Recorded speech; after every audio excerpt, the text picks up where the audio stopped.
सुबह से दो भारतीय जनता पार्टी के सांसदों ने ट्वीट करके कहा कि वो चुनाव नहीं लड़ना चाहते, एक गौतम गंभीर साहब और दूसरे जयंत सिन्हा साहब।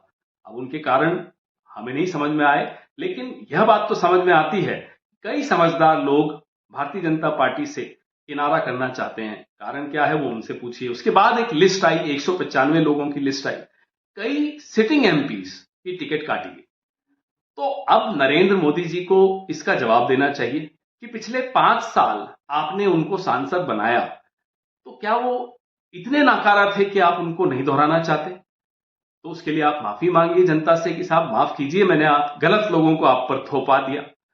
और अगर वो गलत नहीं थे फिर उनकी टिकट क्यों काटी, उसका जवाब दें। नंबर 2, नरेंद्र मोदी जी, हमेशा उनको एक आत्मविश्वास रहता है और चारों तरफ जो चाटुकार हैं वो भी उनको कहते रहते हैं साहब आपके नाम से ही चुनाव जीते जाते हैं। तो जब आप ही के नाम से सब चुनाव जीतते हैं तो क्या प्रज्ञा ठाकुर आपके नाम से इस बार चुनाव नहीं जीत पाती, या मीनाक्षी लेखिया आपके नाम से इस बार चुनाव नहीं जीत पाती, या रमेश बिधूड़ी आपके नाम से चुनाव नहीं जीत पाते? नंबर 3, टेनी जी का आप पर क्या दबाव है कि आप टेनी जी के सुपुत्र ने किसानों को रौंद कर मार डाला, फिर भी टेनी जी को आपने टिकट दी?